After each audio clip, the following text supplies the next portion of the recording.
Namaskar. Welcome to another episode of Editorial. Today, I have a very important editorial for you.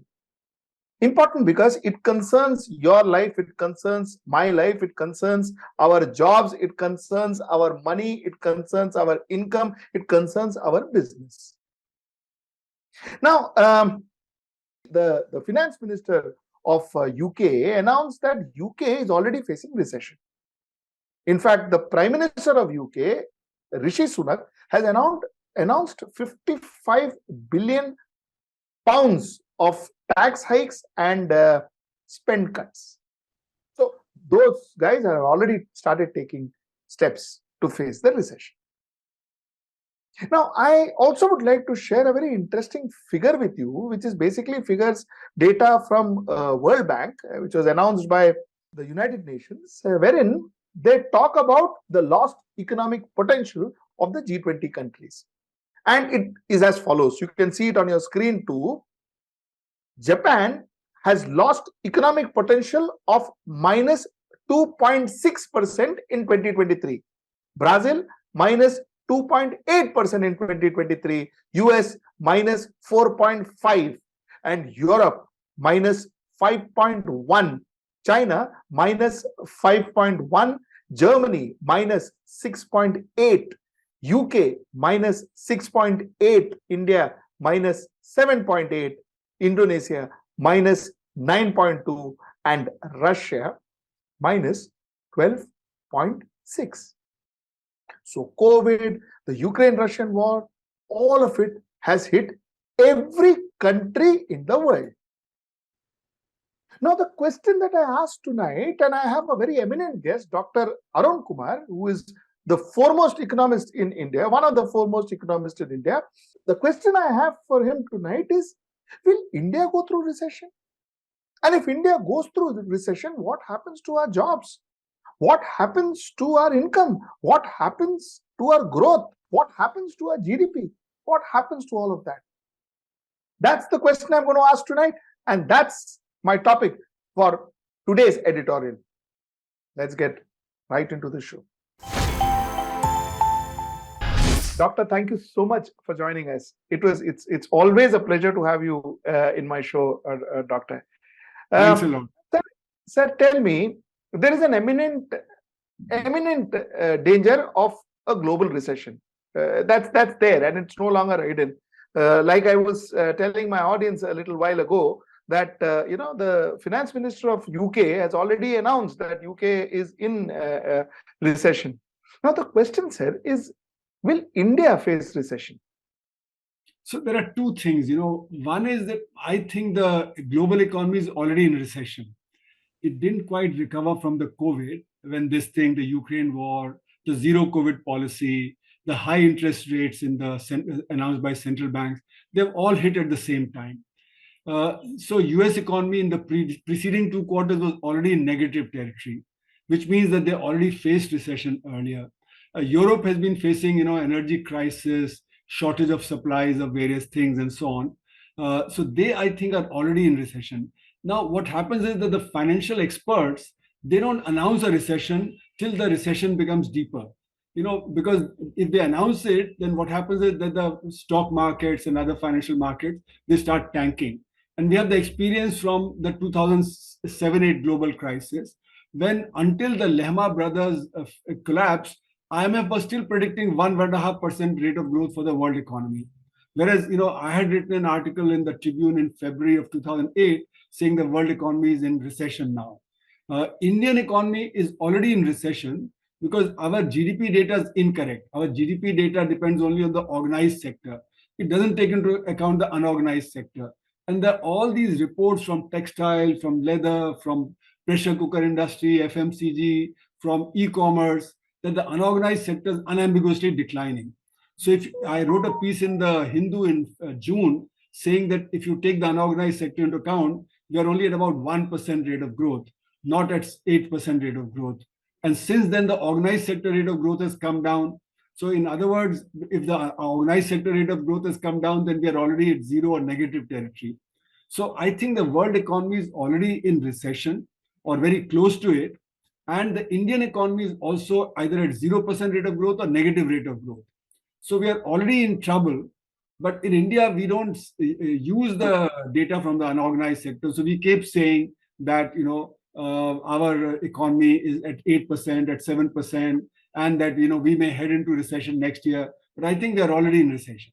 Sir, for a common person, for a common man, what happens when a country goes into recession? Does it affect his job? Does it affect his salary? Does it affect his life? How does it affect a common man, sir?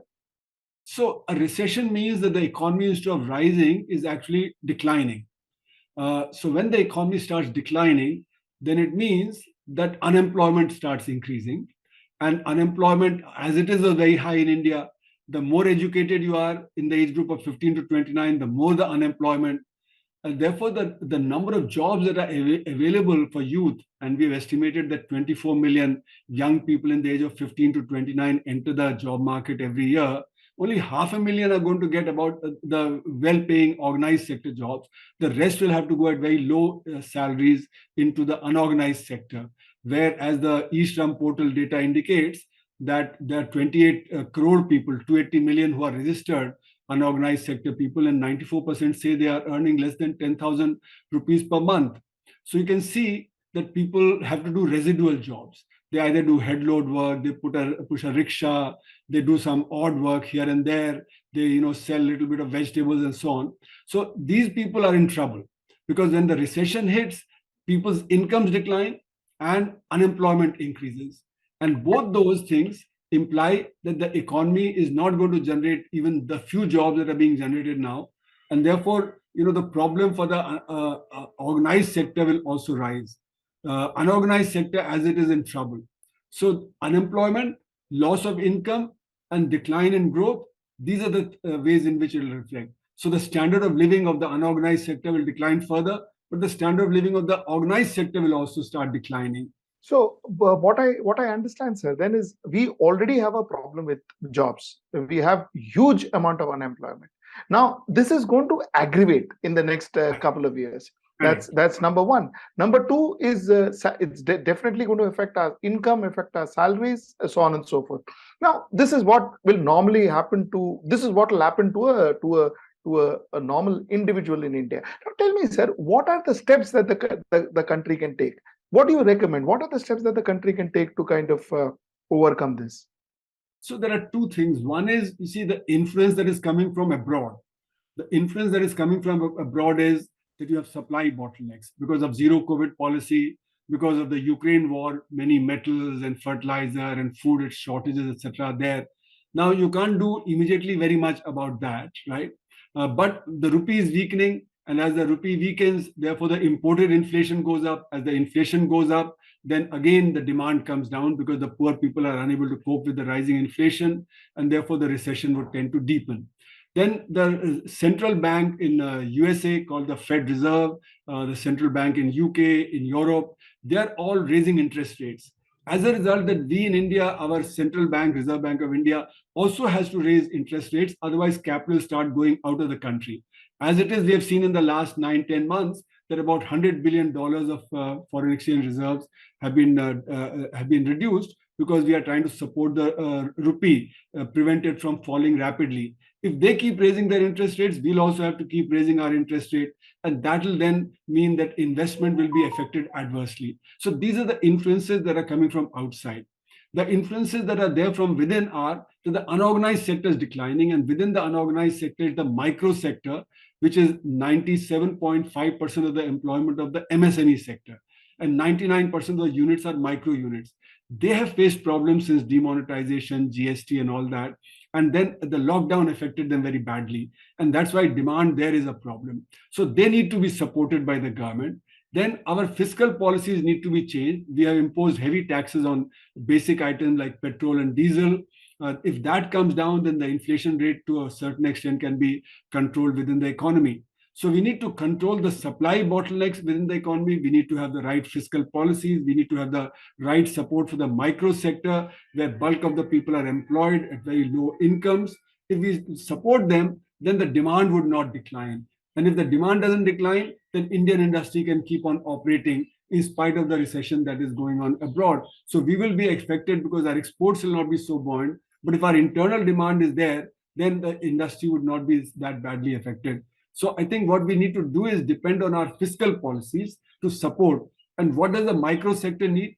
The micro sector is very small. The average micro sector unit employs 1.7 people. So therefore, government policies don't reach them.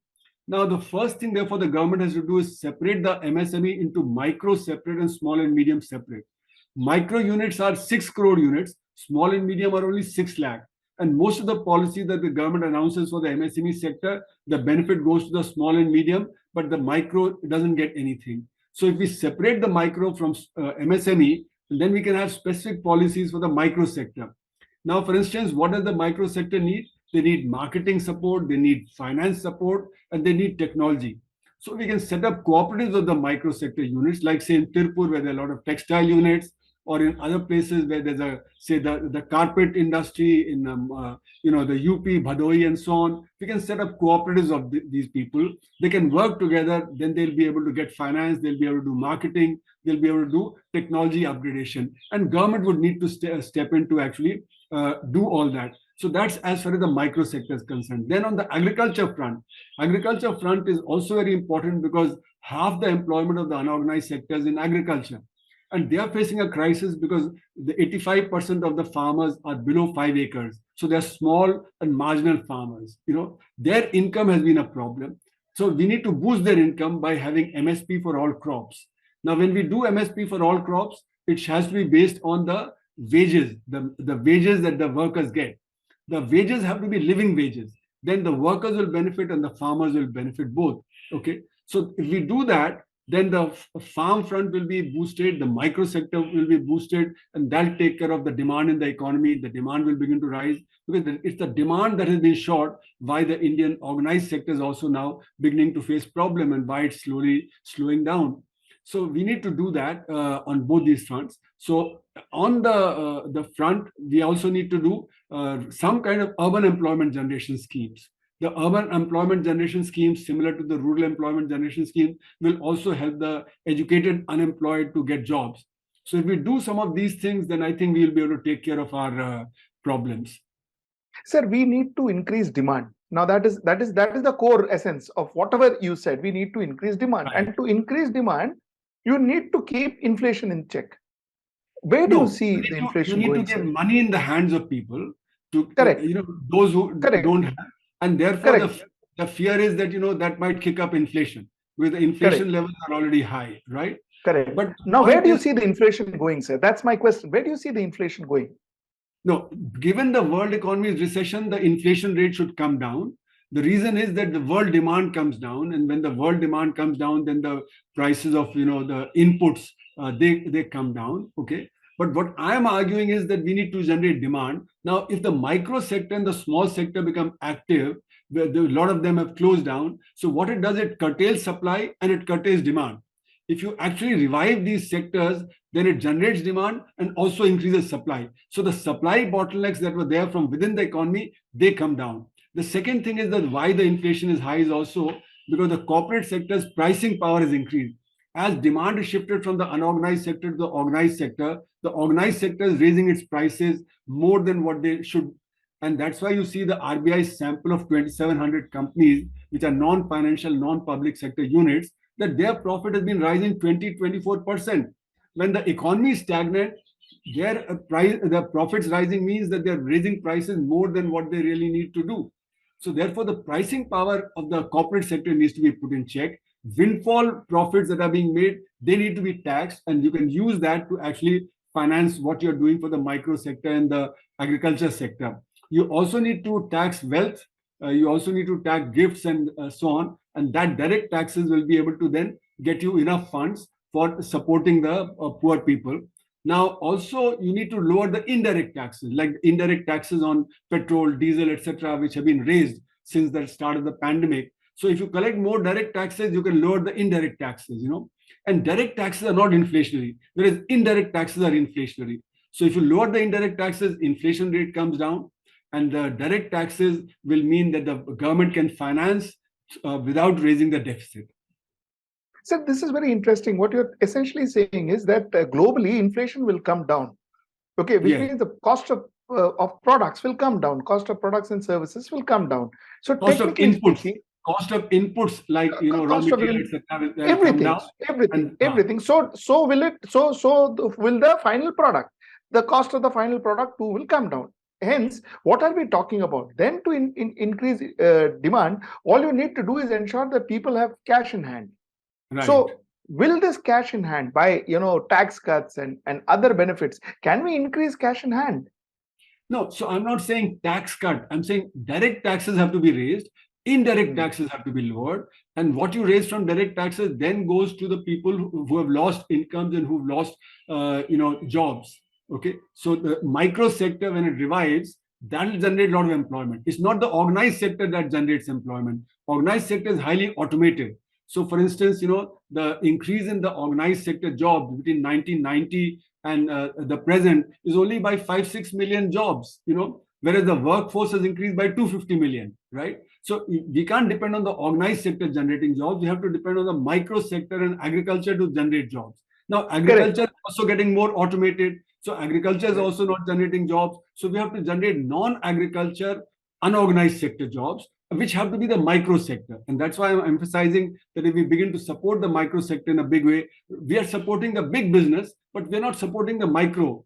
Our policies are not able to reach the micro sector. So if we begin to reach the micro sector, then that will revive. So that demand will revive as well as supplies will revive. And therefore, when the supplies revive, this demand that is shifted, from the unorganized sector to the organized sector, that will also not happen. And that's why I'm suggesting GST needs to be reformed. GST has favored the organized sector against the unorganized sector. So if we Correct. reform the GST, because ultimately the GST is paid by the person who's buying the final product. So suppose you buy your shirt, you are paying the entire GST that has been paid all down the line. Maybe 100 different places that tax was paid.